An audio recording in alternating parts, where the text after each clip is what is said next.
इस बार उनके हर उम्मीदवार की जमानत जब्त हो जानी चाहिए। पाटकर साहब, ये पंचायत चुनाव तय करेगा दिल्ली कौन जाएगा। केदार बाबू, एक दिमाग वाली बात बोलता है मैं तुमको। ये राजनीति में जादू है ना, छड़ी घुमाने से नहीं, ताली बजाने से होता है। एक हाथ से पण ताली बजती है अगर दूसरे हाथ में नोटों का बंडल हो। आप पराओ को बोलो कि 2-4 करोड़ का इंतजाम करके रखे पास में। उसकी चिंता करो ना का प्रोफेसर साहब, बस अपनी विशाल सभा गरजनी चाहिए, फिर देखो दिल्ली और मुंबई से कैसे नोट बरसते हैं। आइए।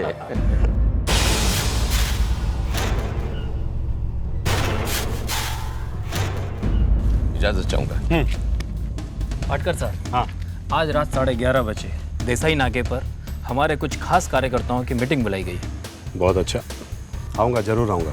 ज़मीन से जुड़े हुए वर्कर हमारी पार्टी के स्तंभ है, उनकी आवाज़ को बुलंद करना ही होगा और कुछ आवाज़ों को हमेशा के लिए बंद भी करना होगा।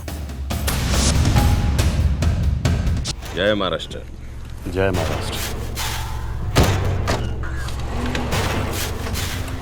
वागले उद्याचं काय?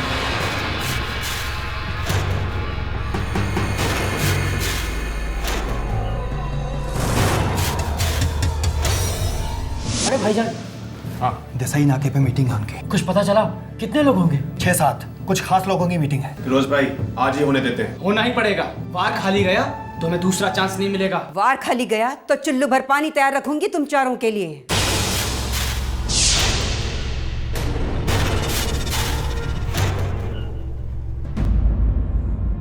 आज ही होना है, किसी भी कीमत पर। आज की रात आखिरी रात होगी इंतजार की। सालों बाद मौका मिला है दिल को सुकून दिलाने का। गंवा दिया तो जितनी कुर्बानियां दी गई नहीं जाएंगी फूफी, कुर्बानियां खाली नहीं जाएंगी, कसम है फूफी।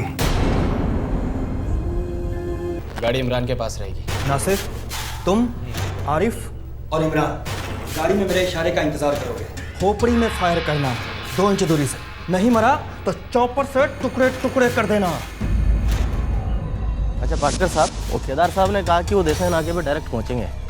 आइए।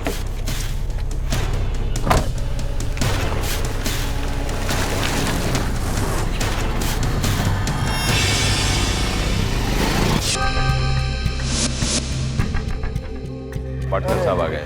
आइए पाटकर साहब, नमस्कार। नमस्कार। नमस्कार पाटकर साहब। आइए। कैसा है बाबू? ये देखो, काम एकदम साफ होना चाहिए, एक छींट भी मेरे बदन पर नहीं गिरनी चाहिए।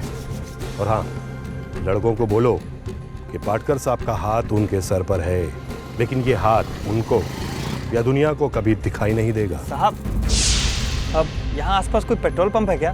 दरअसल मेरी बाइक में पेट्रोल खत्म हो गया, मुझे कहीं अर्जेंट पहुँचना है। यहाँ से 15 मिनट की दूरी पे है, राइट ले लेना, फिर हल्का सा लेफ्ट, ठीक है? आके इधर बाबू। अब तो उदिया से अपन साहब, अगर आप किसी को मेरे साथ भेज देंगे तो बड़ी मेहरबानी होगी आपकी। दरअसल बहुत दूर जाना है। नए हो क्या एरिया में? जी सर, प्लीज़ सर, थोड़ी मदद कर दीजिए मेरी। वागले जी साहब। जाए यांचा बरोबर आणि दाखव। हो साहब। शुक्रिया सर, शुक्रिया, थैंक यू।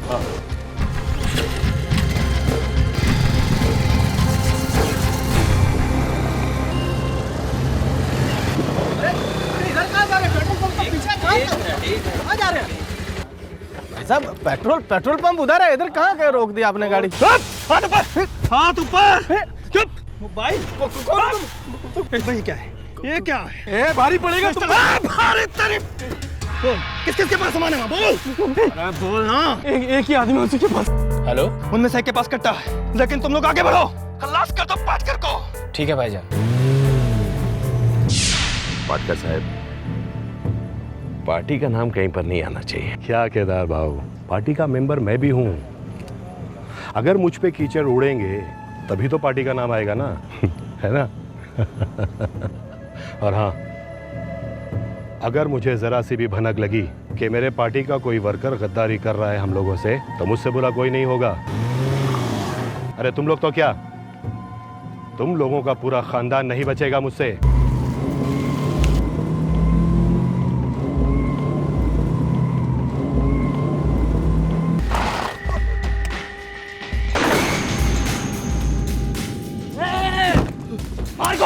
गोली चला।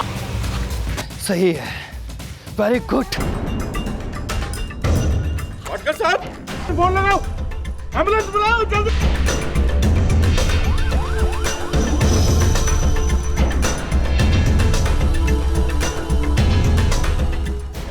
केदार साहब, इस मीटिंग के बारे में और कौन कौन जानता था? मैं जानता था, पाटकर साहब के 2-4 खास आदमी और यहाँ के 2 लोकल कार्यकर्ता। मैं उन सभी से मिलना चाहूँगा। आप भी रहेंगे तो अच्छा हो। गोडबोले साहब, वो जो बाइक पर था ना, मुझे पूरा यकीन है कि वो हत्यारों के साथ मिला हुआ था। उसको ये मालूम था आप लोगों में से किसके पास हथियार है, किसके पास नहीं है? मुझे तो इसमें विपक्ष का हाथ लगता है। बहुत दिनों से प्रोफेसर पाटकर पर नजर रखी होगी। आप पहले उस चंद्रकांत को अंदर कीजिए, बम्बो कीजिए उसे। केदार साहब, चंद्रकांत साहब कोई पाकिटमार नहीं है, वो विपक्ष के माननीय नेता है, बिल्कुल आपकी तरह।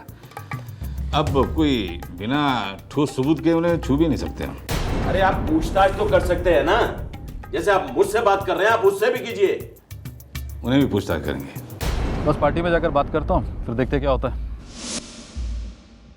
नमस्कार चंद्रकांत साहब।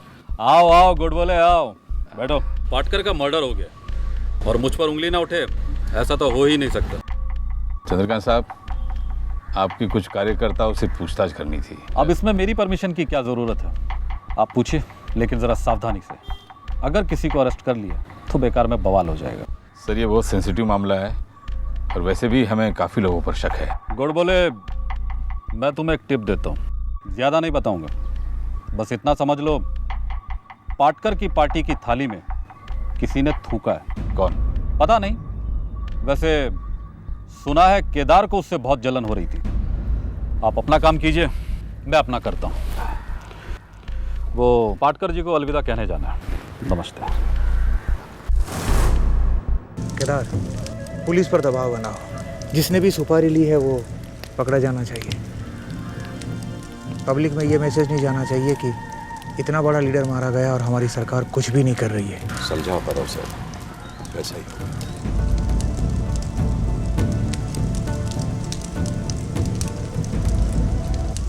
मंत्री जी ने कहा है, काम हो जाना चाहिए, जो चाहोगे मिलेगा।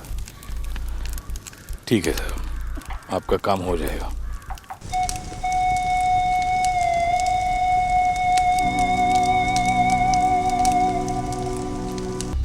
साहब, मेरे को लगता है ये वही गाड़ी होनी चाहिए जिस पर पाटकर का खास आदमी वागले बैठकर गया होगा उस गैंग वाले आदमी के साथ।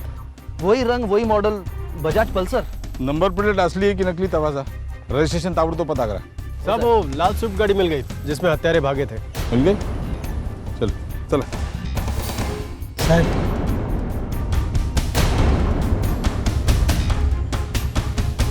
सकाराम। हाँ सर। पता करा गाड़ी किसकी है। ठीक है।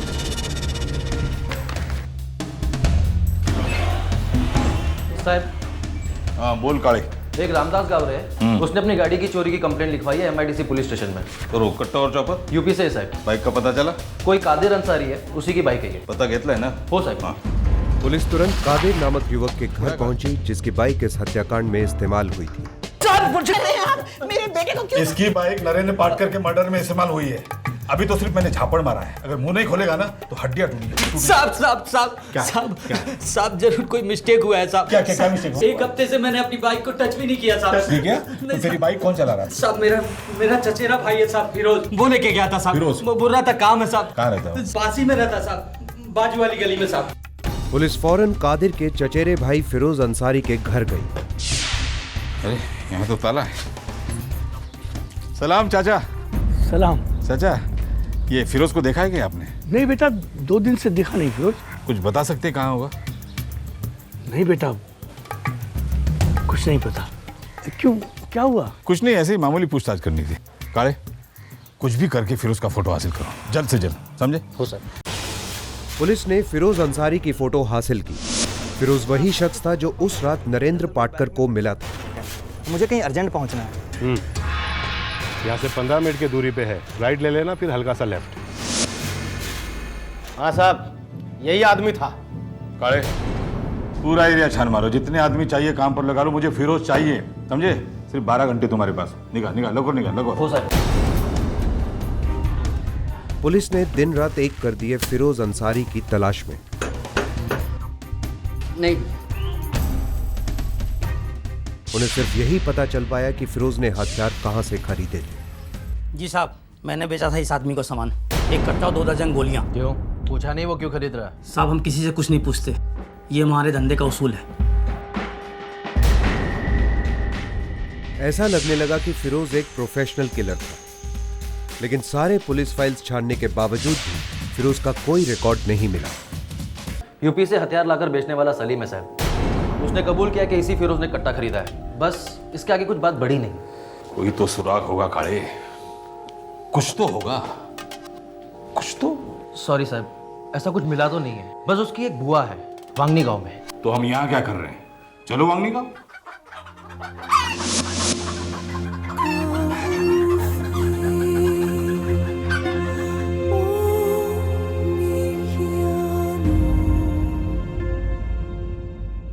ये फिरोज आपका भतीजा है? जी, मेरे भाई अकरम का बेटा। कहाँ है? अकरम सालों पहले गुजर गया। अकरम नहीं, उसका बेटा फिरोज। फिरोज कहाँ है ये बताओ। मुझे क्या पता, वो यहाँ थोड़ी रहता है, उसका अपना घर है। अगर घर में मिला होता ना, अब तक पुलिस स्टेशन में उल्टा लटक रहा होता। मर्डर के केस में ढूंढ रहे हैं उसे। तो ढूंढिए, यहाँ क्यों आए हैं? मुझे ऐसा लगा शायद आप बता सकती कि वो कहाँ है। मुझे नहीं पता। आप आंखें क्यों नहीं मिला रही उससे?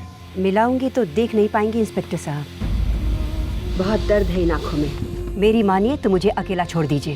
फिरोज को देखे हुए मुझे सालों बीत गए।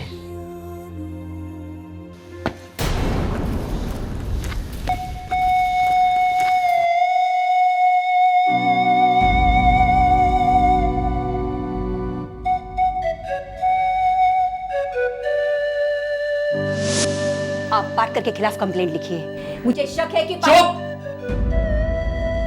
बहुत बोल लिया तुमने, और तुम यहां से निकल रही हो या तुम्हें भी डालो अंदर? शिट! शूटर नहीं है, पॉलिटिक्स में नहीं है, तो फिर है कौन ये फिरोज का बच्चा? और कहाँ है? साहब मुझे कुछ याद आ रहा था। अरे जल्दी आने को बोलिस, याद को सखाराम, बहुत प्रेशर है ऊपर से। साहब बात से 10-12 साल पहले की बात है। सखाराम, ये कोई मजाक करने का टाइम नहीं है मेरे भाई। भाई शपथ साहब, इस औरत को मैंने देखा है उस वक्त जब मैं पुलिस स्टेशन में। इसका पति दारू पी के उसको पीटता था, यही केस था ना? नहीं साहब, मर्डर केस था, वो भी एक नहीं 2 मर्डर केस। क्या? हाँ साहब। इंस्पेक्टर साहब, आप ये कहना चाहते हैं कि मेरे भाई के हत्यारे पकड़े गए हैं तो केस क्लोज कर रहे हैं आप? सलमा, तुम्हारे भाई जावेद और अकरम की इलाके के लफंगों से दुश्मनी थी। उन्होंने कबूल किया है कि जावेद और अकरम को उन्होंने मार दिया। केस में अब कुछ है ही नहीं। उन लफंगों को तो मैं भी जानती हूँ, और हम दोनों ये जानते हैं कि वो किसके इशारे पे नाच रहे। ए जावेद। शिवा, क्या चाहिए पाटकर को? तू अपोजिशन वालों को चंदा देता है ना, बंद कर और पाटकर साहब को चंदा देना शुरू कर। ए, मेरी फैक्ट्री में आके मुझे ही धमका रहा है? मैंने कोई चूड़ियां नहीं पहन रखी हैं। लेकिन बहुत जल्दी कफन पहनेगा तू। पाटकर साहब की बात मान और चंद्रकांत को चंदा देना बंद कर, समझा? सलमा का भाई जावेद फिरोज अंसारी का चाचा था। पाटकर के आदमियों ने जावेद के भाई अकरम को भी धमकाया था, जो कि फिरोज का पिता था। अकरम, कान खोल के सुन, शॉर्ट में बोल रहा हूँ। तेरा भाई जावेद है ना, एड़ा है, समझा उसको? गलत पार्टी और गलत उम्मीदवार को चंदा देगा ना तो उसके साथ बहुत गलत होगा, समझा? सलमा आपा, अब आप ही समझाइए भाईजान को। अरे तुम्हें जरा सी किसी ने धमकी क्या दे दी? तुम तो औरतों की तरह चूड़ियां पहन के बैठ गए। जावेद भाई, मैं क्या कहती हूँ, सबको खुश रखो। पाटकर को भी थोड़ा चंदा दे ही दो, किसी से बैर क्यों मोल लेना? तुम लोगों को क्या लगता है मुझे बहुत मजा आ रहा है किसी से दुश्मनी मोल लेने में? अगर चंद्रकांत को दिया तो पाटकर मारेगा, पाटकर को दिया चंद्रकांत मारेगा, अगर दोनों को दिया तो दोनों साले मिलकर मारेंगे। दोनों हरामी हैं साले, और मैं तो उस चंद्रकांत से पीछा छुड़ाने के चक्कर में हूँ, और तुम बोल रहे हो कि पाटकर से हाथ मिला लो। कभी नहीं, ऐसा कभी नहीं हो सकता। जो होगा देखा जाएगा। जावेद भाई, जावेद और अकरम के साथ वही हुआ जिसका सलमा को डर था, और उसके साथियों को सजा काफी नहीं है। वो पाटकर के पालतू कुत्ते हैं। मेरे भाइयों का असली कातिल पाटकर है। पाटकर साहब, ये जावेद और अकरम का कुछ करना पड़ेगा। कुछ भी करो। हो साहब, समझ गया। मेरा नाम तेरी जुबान पर कभी नहीं आना चाहिए। मेरे ऊपर कीचड़ की एक बूंद भी अगर गिरी ना तो तुम सब लोग गटर में डूब के मरोगे। चल जा।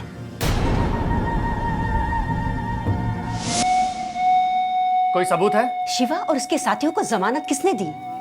पाटकर ने ना? क्या ये सबूत काफी नहीं है? काफी नहीं है। आप पाटकर के खिलाफ कंप्लेंट लिखिए, मुझे शक है। बहुत बोल लिया तुमने। मैं पाटकर के खिलाफ कोई कंप्लेंट लिखने वाला नहीं हूं। और तुम यहां से निकल रही हो या तुम्हें भी डालूं अंदर?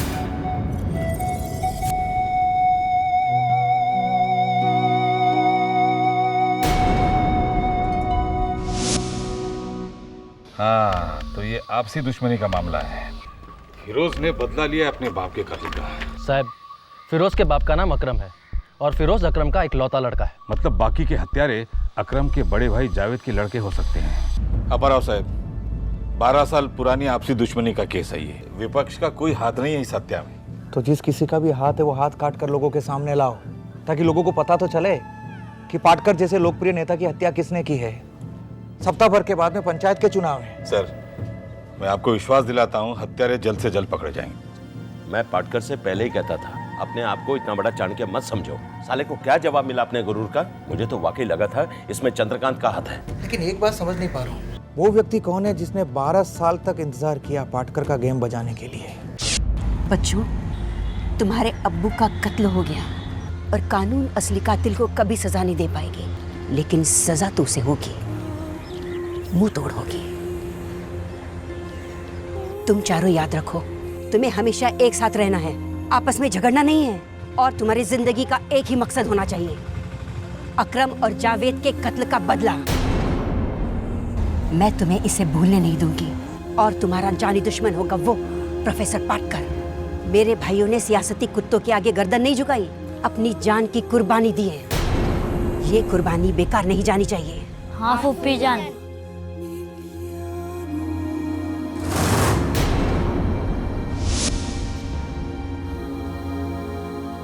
12 साल बाद सलमा के भतीजों ने अपने अब्बा और चाचा फिरोज अंसारी का अभी तक कुछ पता नहीं चला था। पुलिस फिरोज के चचेरे भाइयों के घर पहुंची जो इस जुर्म में उसके साथी थे। जी आप जावेद की बेवा हैं? जी। कितनी मोहलत? बेटे कितने हैं आपको? 3। नाम क्या है? हाँ, इमरान, नासिर और आरिफ। कहाँ है इस वक्त? मुझे तो बता के नहीं जाते। सेल नंबर है? जी। Cell mobile number, phone number? Phone हमारे घर में तो टेलीफोन है, वो कब से बरसों से खराब पड़ा है। ठीक है। बात क्या है सर? नहीं, कुछ नहीं। सब बात क्या हुई साहब? एक टीम जावेद के घर के बाहर लगाओ, दूसरी फिरोज के और तीसरी सलमा के घर के बाहर लगाओ। इनके लैंडलाइन, मोबाइल सब ट्रैक करो।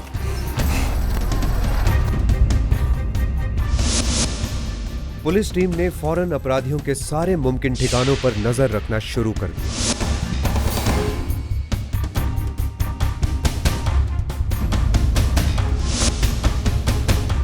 और उन्हें सफलता मिली सलमा के घर के बाहर से। अगर जरा भी शक हो कि कोई पीछा कर रहा है तो तुरंत अपना रास्ता बदल देना। जी फूफी। सलमा ने किसी लड़के को अपने घर से कहीं भेजा था। पुलिस को शक था कि शायद ये लड़का उन्हें अपराधियों तक पहुंचा दे।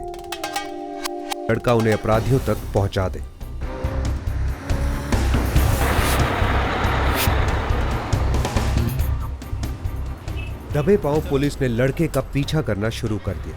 एक भिवंडी 15 रुपए।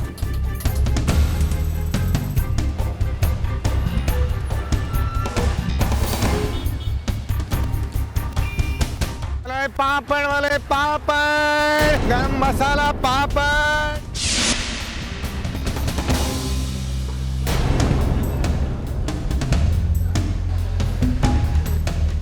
पुलिस का शक सही निकला। हाँ सर, ये भवन इंडस्ट्रियल सेक्टर नंबर 3। हाँ, ऊपर गया सर, 3रे माले पे।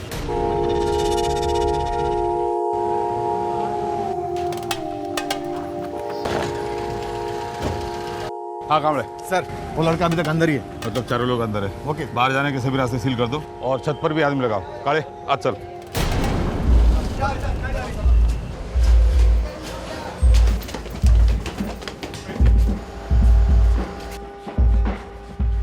देखो यही कहीं होंगे चारों गलों में। हाँ, एक साथ खटखटाना, उनको टाइम नहीं मिलना चाहिए। हाँ, तुम इधर जाओ, आ जाओ मेरे साथ, आ जाओ जल्दी। खोल।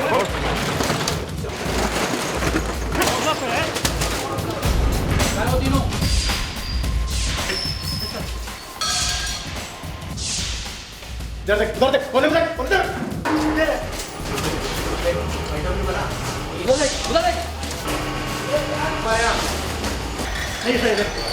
नहीं चलो उधर नहीं चलो बाहर।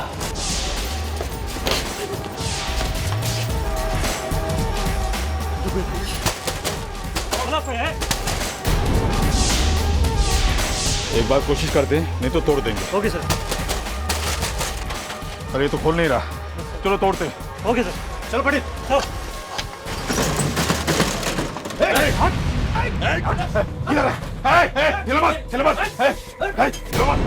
पकड़ो इनको। ठोक दो हम चारों को साहब। अगर गिरफ्तार करना है तो वो भी ठीक है। उसने हमारे अब्बू और चाचा जान का कत्ल करवाया था। हम पूरी तैयारी में हैं साहब, आपका टाइम वेस्ट नहीं करेंगे। ये रहा हमारा स्टेटमेंट। पकड़ो इनको। पकड़ो, पकड़ो, पकड़ो।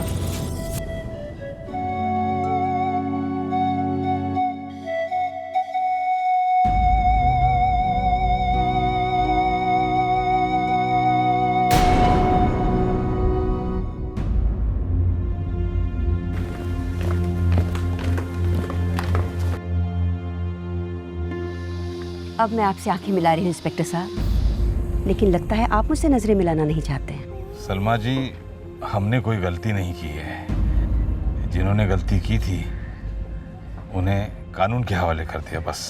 अगर मैं 12 साल इंतजार नहीं करती तो पाटकर की गलतियों की सजा उसे कौन देता?